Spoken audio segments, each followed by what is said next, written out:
Hello you guys, and welcome back to my walkthrough for Mass Effect 3. Today we are going to be moving on to the Citadel DLC. I'm really excited to start this DLC as I have not played it before. So basically the DLC is about the Normandy going on shore leave, and we have to land on the Citadel and visit Admiral Anderson's apartment. So let's go ahead, get on the Citadel, and start this DLC.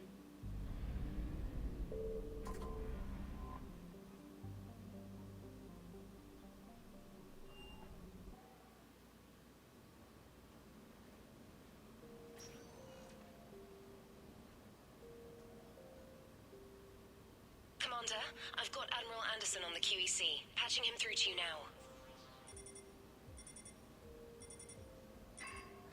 Shepard. Admiral, how you holding up? Day by day, Commander. Yeah. Hackett sent me a message about this apartment. I want you to have it. Take it off my hands. Are you serious? You need a place that's yours. Somewhere to recharge, clear your head. Kaylee wanted us to settle down there. Thing is, the longer I'm on Earth, the less I want to leave. And I want as few loose ends out there as possible. Like I said, you'd be doing me a favor. That's very generous. It's practical. We need you in the best shape possible. Rested. Focused. If you say so. Thank you. And make yourself at home, damn it. It's yours now. I'm sure I can manage. Okay, good. Been meaning to do that for a while. I'll talk to you soon. Be careful out there, Anderson. You too, Shepard. This is awesome.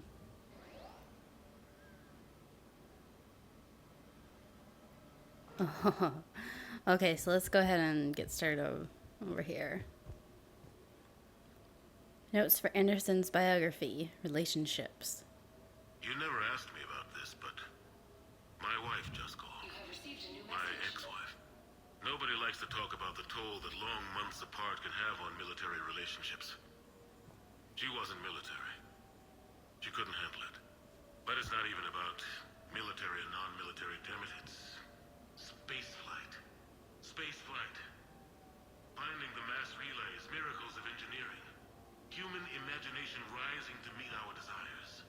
We pay a price for that curiosity, that drive. Our relationships suffer. People we love suffer. But that's reality. And it's worth the cost. I must have thought it was. I guess I still do. In the end, you just have to hope you made the right choices.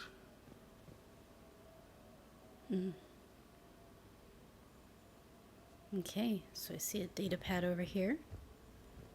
Notes for Anderson's biography, Normandy.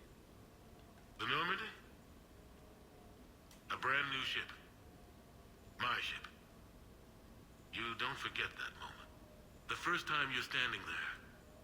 The whole crew looking to you for direction. Unforgettable. I'd led men and women before that. Seen a lot of combat already. Always managed to find my way home in one piece. Do that a few times, you begin to think you know better than the next guy. Maybe you do, I don't know. But if you're lucky, really lucky, you find yourself on a good ship, in front of a good crew. A crew you can trust with your life. Gifted. Disciplined. Brave. All of them. Eager to set sail into the endless black ocean. I still remember my XO asking what my orders were. Shepard, I said.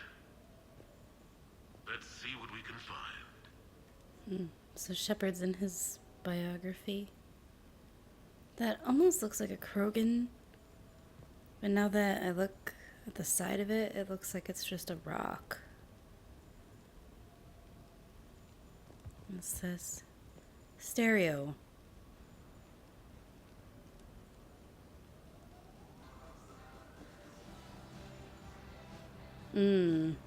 That's not gonna work. That does not sound like music Shepard would listen to. What's up with these large logs? Maybe they're just a part of the decoration. Excuse me. Oh, here's another pad over at the bar. Notes for Anderson biography, N7. Embarrassing moments? I've got more of those than anyone will ever know. Only way to learn something. But if I had to pick one to share, I had just gotten promoted to N7. Full of myself, king of the castle. Found myself buying drinks for undesirables in some rundown bar in the wards. They toasted my recent promotion. Hell, they would have toasted Batarian slavers if it had got them more drinks. About the time my money ran out, my new friends turned on me. I was outnumbered. Things didn't look good. My plan to get out of there involved lots of punching. Well, that worked for a while. Then a table hit me. Or I fell down. When I came to, I saw a Solarian putting the rest of the troublemakers down. A Solarian? Moved like a damn cat, I swear. When everybody was out cold. Or running. He walked over and helped me up. N7, he asked. Yes, sir, I replied. He looked over my collection of unconscious friends, nodding. Not bad, human, he said. And he walked away. I had met my first Spectre. Learned an important lesson that day. No matter how good you think you are, there's always somebody quicker, faster, and a hell of a lot smarter than you just around the corner. That little lesson's kept me alive more than once since then. Interesting. The Solarian Spectre. Should we look upstairs first? I think so. Is this a sound? Okay. We're not going to listen to that. That's not music that I picture Shepard listening to.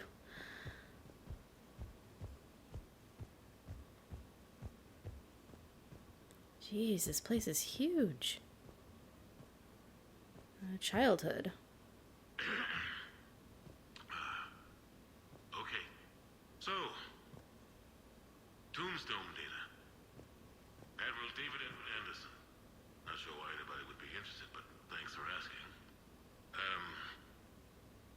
I was born in London, June 8th, 2137. The last of 3 children born to Ursula and Paul Anderson. A nurse and a flight mechanic, respectively. But that's a little dry. And someone's gonna spice this up, right? Never been much for the spotlight. Anyway, where was I? It was a second marriage for my parents. They were almost 50 by the time they had me. My mother worked shifts, so my father would often take me to the base. While he worked, I watched transport ships and fighters take off. Worked his whole life around space travel, my father. But he never left Earth. Not for a day. He was a good man. But that's just a side note. Don't put that in. Who is it, Kaylee? Yes, I need to take that. I hope this is what you're after. I'll get to the more interesting N7 stuff next time.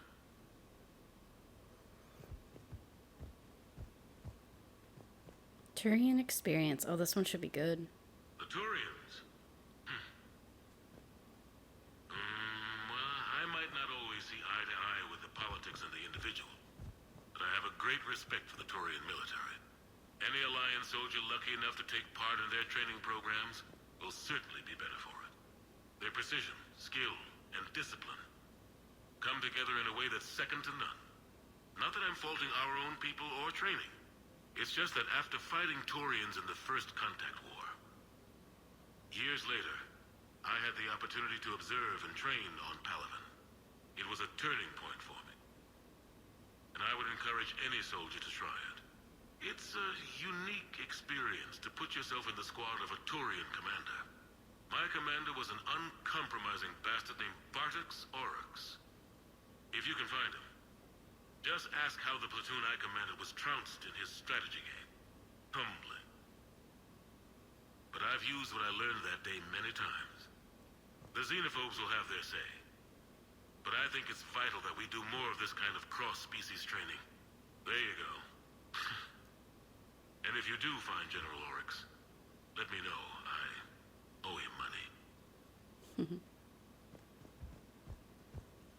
Check out this bedroom. Oh, awesome. So you have your weapons bench and your armory right here. What is up with the random computer chairs all over? Unless they're not computer chairs. It's about to get down and dirty. This is amazing. I cannot wait to see where this goes. Oh my gosh, a fucking jacuzzi.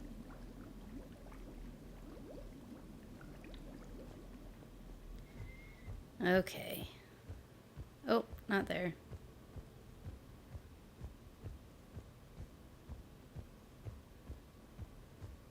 Another bathroom? Man. Baller status. No towels, though, so... Normandy SR-1. You asked me to talk about the SSV Normandy. The Normandy SR-1. As commander of the Tokyo, I was consulted on the Normandy's design, and on board for her initial training exercises. The average person probably doesn't know that the Normandy was a joint project with the Taurians. Acting CO, Eli Xander, was no diplomat. She ran out of patience with Taurian posturing and politicking during construction. The chief architect of the Drive Corps, Octavio Tatum, and his team of Taurian engineers were in the CIC for final training exercises.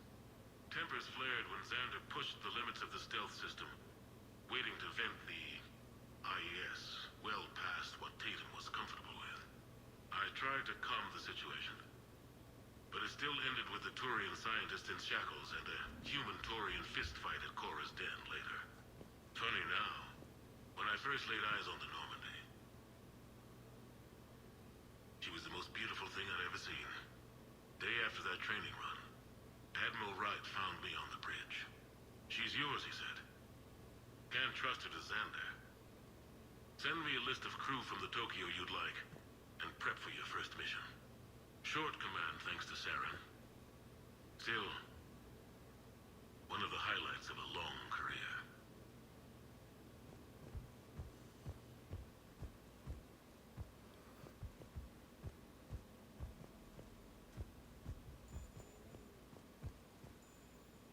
Where are we now? Okay. So we don't want to check our message yet. We want to look everywhere. Ooh, another bed. New questions. Okay. I have your new questions here. As a leader, do I ever feel that the end justify the means? Spirit of law over word of law. I'm not going to touch that with a 10-foot pole, but I think I know what you're after. You're referring to the way I, arranged to have the Normandy released to Commander Shepard before the Battle of the Citadel. I'm not sure how valuable hindsight is to the military. Obviously, it worked out for the best. Without the Normandy and Commander Shepard free to do what they needed to do, what we needed them to do, Saren might have taken the Citadel. I think it's clear what a different galaxy this would be if that had happened. I did what I had to. If I had been wrong, I would have gladly accepted the repercussions. The real trick is never being wrong. If you're looking for more action and less philosophy in these notes, let me know. Yeah, that was a actual good one. I wish that he had said something about punching Udina. What is it, like a pull-up bar, maybe? Next to the punching bag. What is this? Stereo. Oh, sweet. Maybe this is the model we'll be able to take back on the Citadel. I mean, I'm sorry, on the Normandy. Wow, it's awesome. It looks like platinum. Anything in the kitchen? Sure, I can talk about Commander Shepard. Big topic. There's been a lot written about the Commander, but most of it isn't true. People are quick to judge. They don't know the whole story. I don't even know the whole story. But I know the woman. Worked with her. Fought with her. Trust her with my life. Shepard's had some rough patches. Who of us hasn't? She's been forced to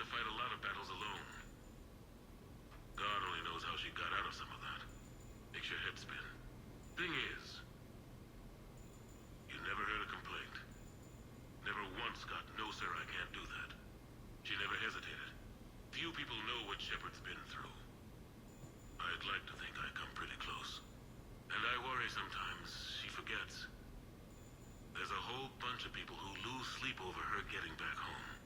Maybe it doesn't need to be said. Maybe we're too dumb to say it. Soldiers like the commander are rare. Women like Shepard, even more rare. I like that. I like what he had to say about her.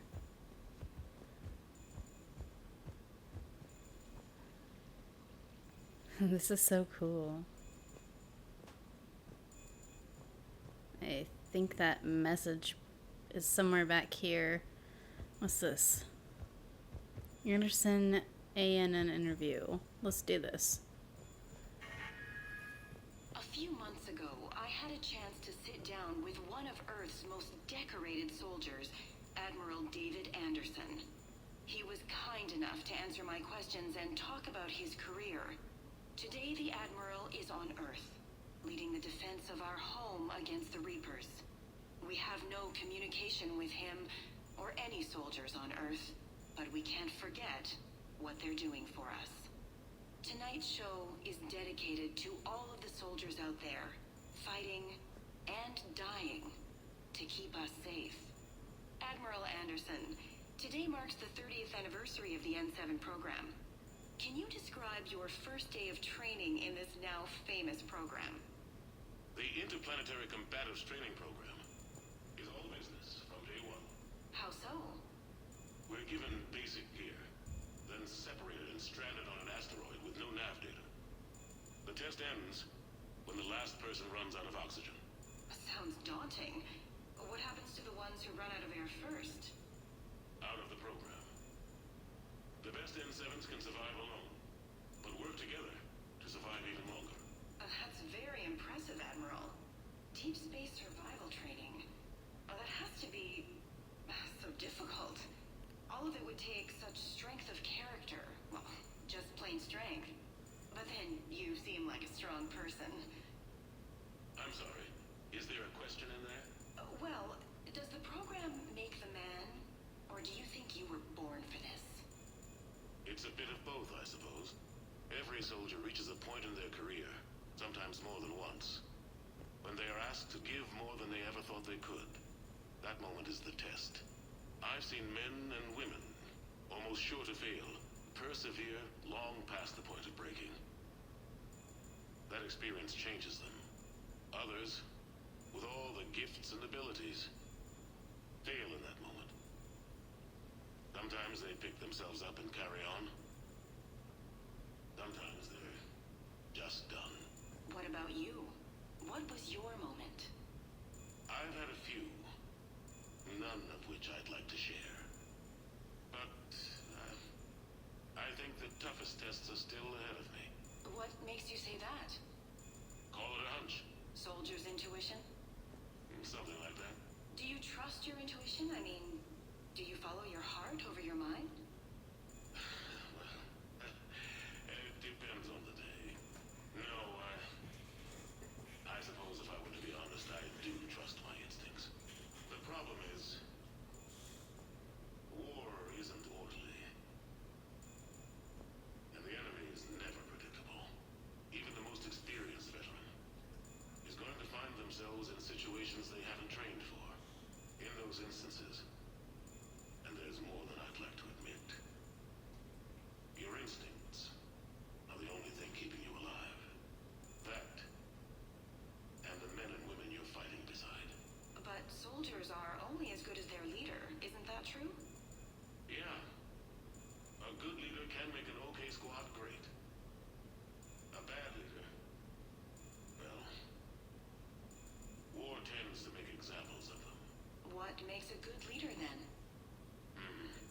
A good leader is someone who values the life of his men over the success of the mission, but understands that sometimes the cost of failing a mission is higher than the cost of losing those men.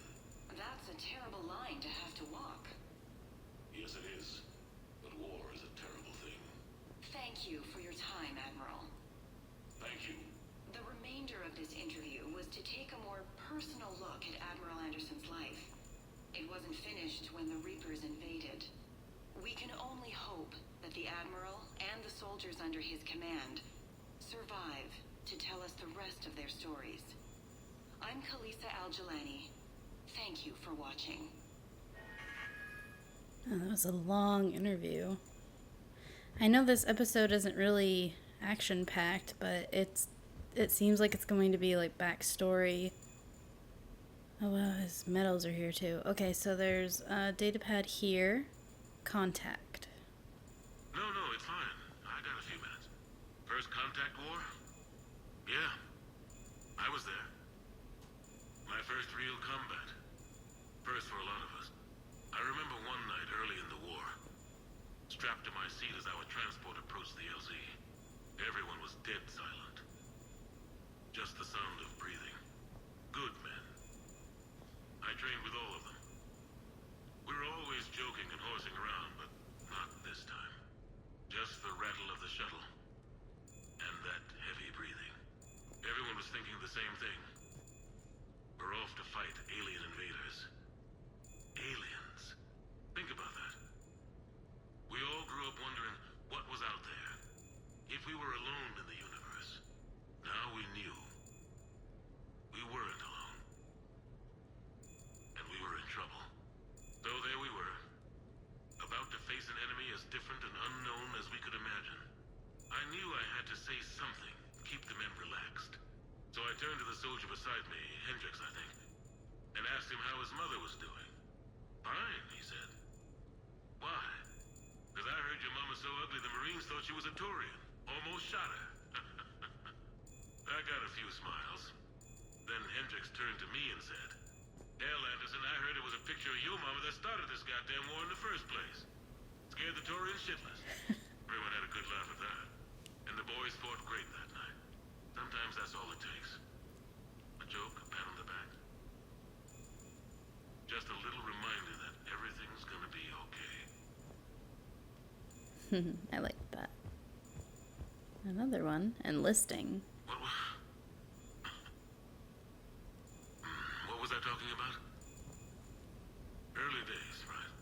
People ask why I joined the military. Everyone talks about honor, duty, sure. But that's never the whole truth. It's 100 little things that add up to commitment. I joined because of a dog. Yeah, a dog. This patchy, mean son of a bitch that used to bark at me every day on my way to school. He'd snarl and I'd start running. Scared the hell out of me. I was just a kid.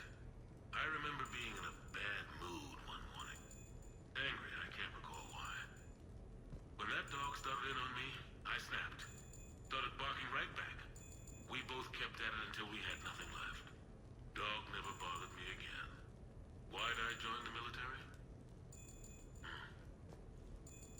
Sometimes you just gotta howl to make things right. Well, it's almost like that movie where to show the dog that you're in control or something, you bite its ear. The Citadel. Man, that beeping is going to be the end of me.